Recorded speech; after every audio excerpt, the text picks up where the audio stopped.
You cannot convince me that there's a national championship favorite in college football. Of course, we have an odds-on favorite. Of course, there's contenders, which we'll talk about today, but there's not that definitive team that you would feel 120% confident in winning the national championship. And if you do, you're probably a fan of that team. So what we're going to do today is walk through every single one of these contenders and my thoughts around them, whether it's advanced analytics, whether it's eye tests, the scope for the rest of their season, and what my thoughts are around this team, especially after what we just saw with Georgia and Texas. Texas was hyped up to potentially be that team that was the standard. I mean, we had Emmanuel Acho posting about how Texas is the standard in the SEC. Everyone is just trying to beat Texas, and then Georgia walks in there and dominates them, which, by the way, I predicted. And I think that after that game, everything is on the table. We're doomed for a crazy finish to the year, something on the levels of 2007, which, by the way, if you don't know about 2007 college football, please go watch a video essay after you watch this video and subscribe and like. Go check out one of those because it is one of the craziest seasons we've ever seen. So if I'm even mentioning it, that just shows what 2024 will look like. And I think we should just talk about all these different contenders. Some of them I feel are pretenders, and I'll talk about that because I know for a fact, as soon as I don't mention Penn State, all the Penn State fans are going to throw their hands up in the air and say, we're a top 5 team in the nation. How dare you? And we'll talk about that. I don't want to get too in the weeds just yet. But with that being said, welcome to Rush the Field. Quick self promo. All I'll ever ask from you is to talk some football with me. And if it's a like, a comment, a subscribe, anything across the board means the world to me. We are so close to 1,000 subscribers. I've put 350 videos out into the YouTube space. And we are so close to 1,000, which was a goal of mine when I started this channel. And I've worked so hard to get here. And all I'll ever ask from you is to give me an opportunity to talk football with you. But with that being said, let's get to the point of today's video and talk about some contenders here. So let's talk about this Georgia team at a lens of probably a top 2 team at this point. I assume they're going to slide Oregon to number 1 as they were the number 2 team in the nation. And Georgia is far from perfect. Now, they probably played their best game of the season against Texas in Austin in one of the most hyped up matchups, the biggest matchup I think Texas has had at home as the number 1 team. And you had all the stars there, all the recruits, and Georgia just put BTA. It was bad. For the first half, I think it was 23-0. Texas starts climbing back. We'll talk about Texas and what their flaws look like. But Georgia, their front 7 looked incredible. It finally felt like the Georgia of the past, where they were able to get to the quarterback. They were able to run the football. I honestly thought in my prediction video that, yes, I had Georgia winning, but I thought the circumstance and the path for them to win was around a Carson Beck level game. The Carson Beck that was hyped up in the preseason. The Carson Beck that was seen as a Heisman hopeful. And he played egregiously bad. 3 turnovers, 3 really bad picks. And it seems to be a consistent thing with Carson Beck in these big moments where he becomes turnover prone. And Georgia still won the game. And Georgia still won by double digits. And that was so impressive from this team. I got to give a lot of credit. And as we look at their advanced analytics, there's some concern, right? They had not been able to rush the ball consistently all year. This felt like the Trevor Etienne game, who had a 3-touchdown performance against a Texas rush defense that was seen as one of the best in the country, even though those numbers were a little bit boosted because of who they played, but we'll talk about that later. The problem I have with Georgia for the rest of the year is truly, can they get high-level play from Carson Beck consistently? Because at the end of the day, yes, you won the game with 3 turnovers from your quarterback. Maybe a 4th one. I can't remember if he had fumbled in this game. But regardless, a bunch of turnovers from your quarterback position is not going to win you a national championship. You are going to be able to probably run the ball for the rest of the year. They do have an interesting game against Ole Miss towards the end of the season. Maybe they pick up a potential other loss, as Ole Miss is literally do or die at this point. I think Georgia's a really good team. Honestly, would I put them as a national championship favorite? No, because I already have my pick out of all these, which we'll get to. Georgia is going to be able to play with basically anybody. They have the talent to do it. I don't know why Texas fans on TikTok were pushing back against me so heavily that Texas was just going to be the more talented team, the better team at home, and they were going to be able to push Georgia around.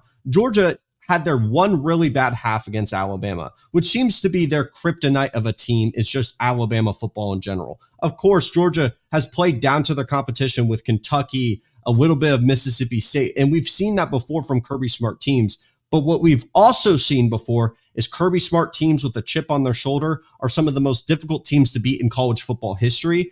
And I think if they can continue that, if they can continue to have that chip on their shoulder, I think their rushing offense is going to get better as time progresses. I hope what they saw from the defensive side of the ball and that momentum can carry them for the rest of the year, because they're going to have a couple more tests in some road environments. But this is a battle-tested group.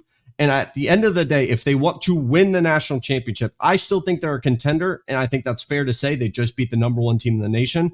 But if they want to win the whole thing, it's going to rest on Carson Beck's shoulders, because you're not going to always win when you throw 3 picks. Because at the end of the day, I think if Texas rematches with them in a neutral site, there's a good chance I would probably pick Texas to win, because I just have not seen Carson Beck take over a game and win them that football game, which I think they need at least a little bit. Because I remember Stetson Bennett for a long time, he just had to manage the game. But when they needed him most in those SEC title games, in those national championships, he potentially was the best player on that field, and he stepped up and he rose above.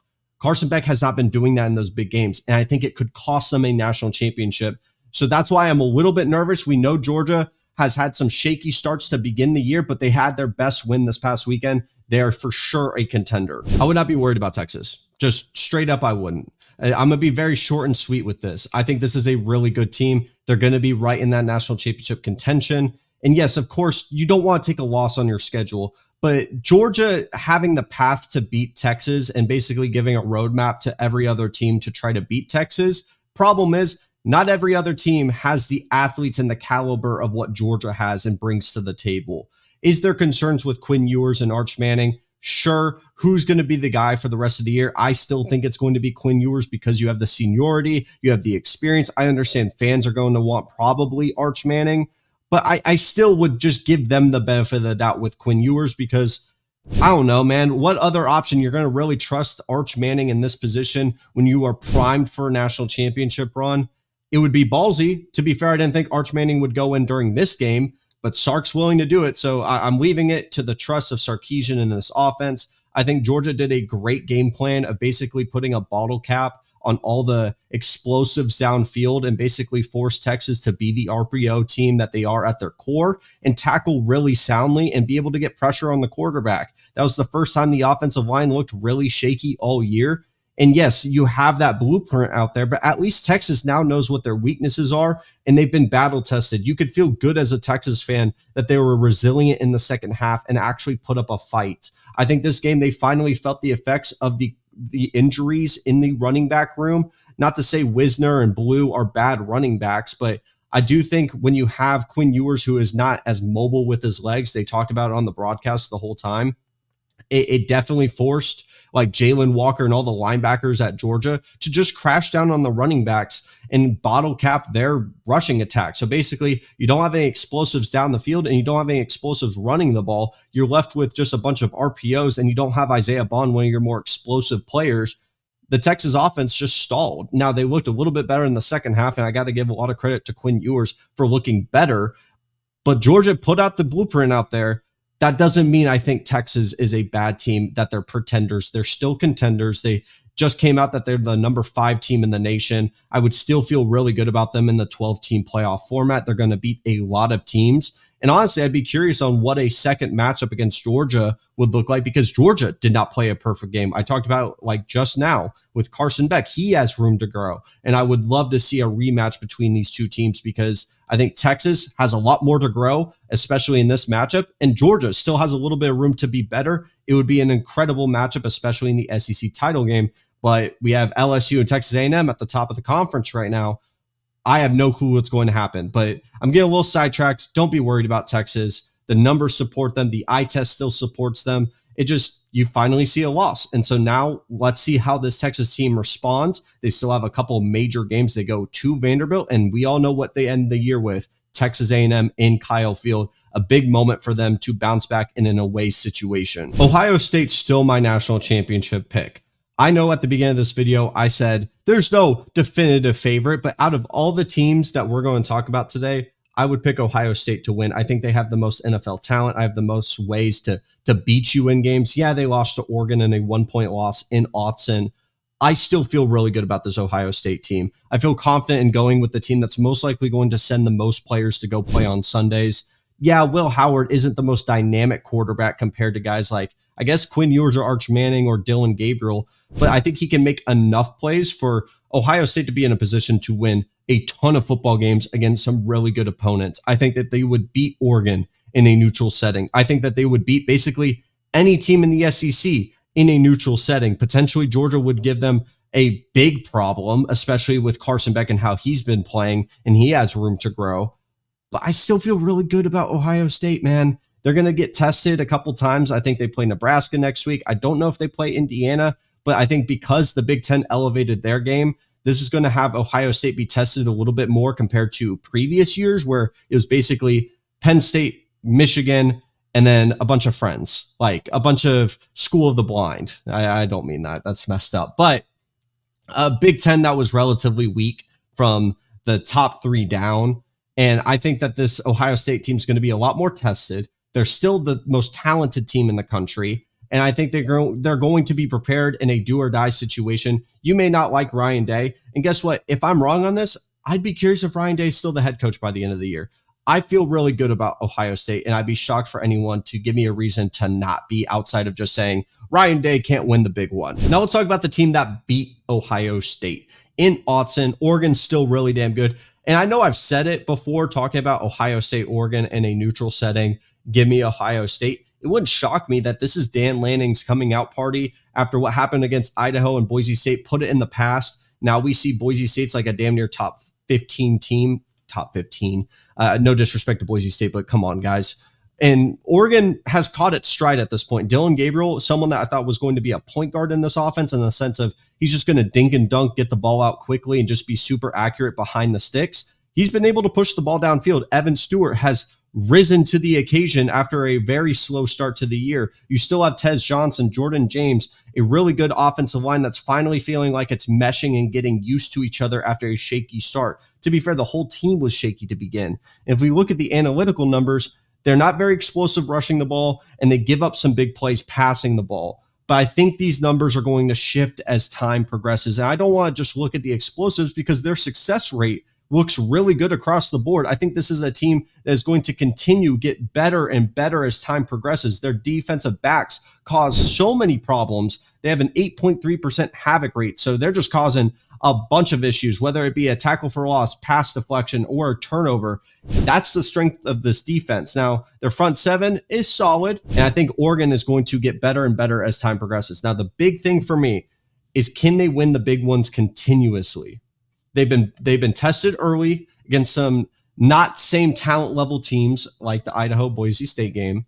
They matched up with Ohio State in their Super Bowl game. What I mean by the Super Bowl game is I don't think that Dan Lanning's going to have this team thinking that that was their big game and that's it. That doesn't matter at this point.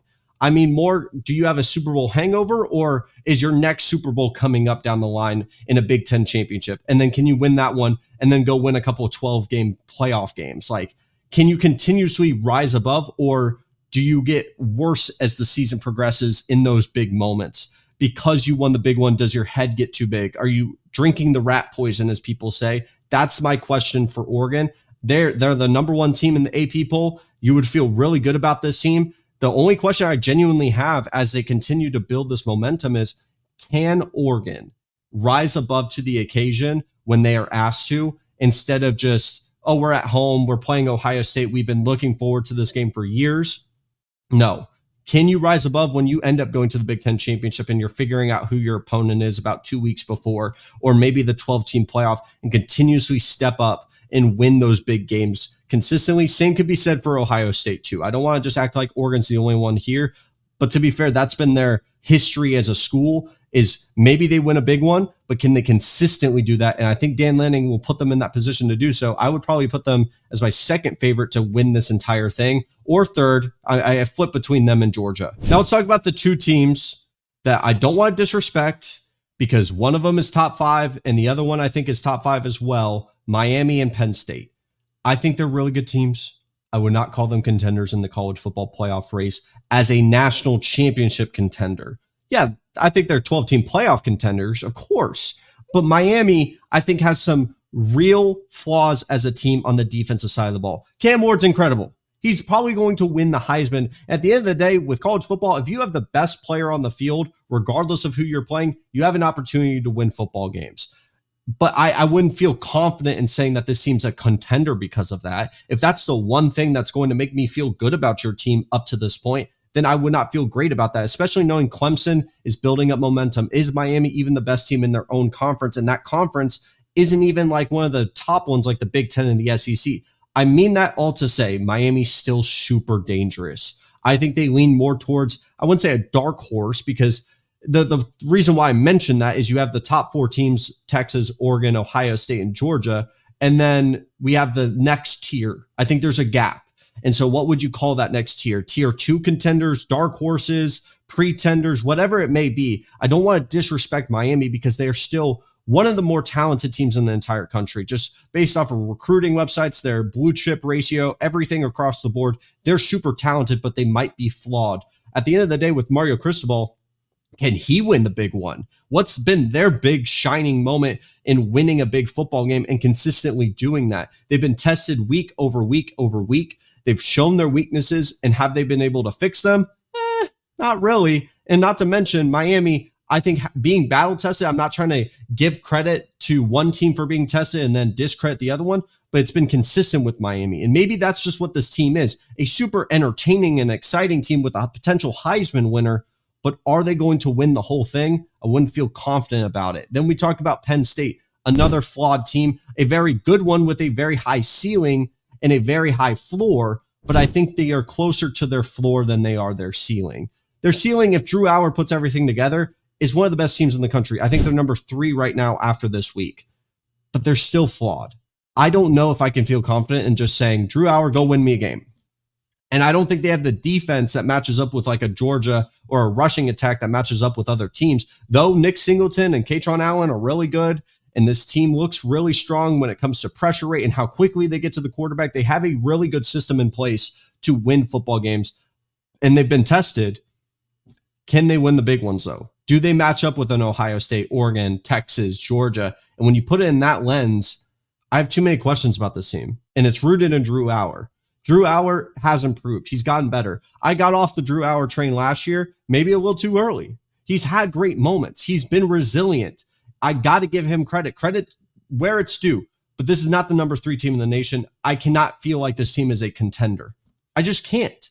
I think this is a flawed team, and I don't know if they have the capability to win against an Ohio State when you get to that next year. I think Miami has a chance because they have the best player potentially in the country in Cam Ward.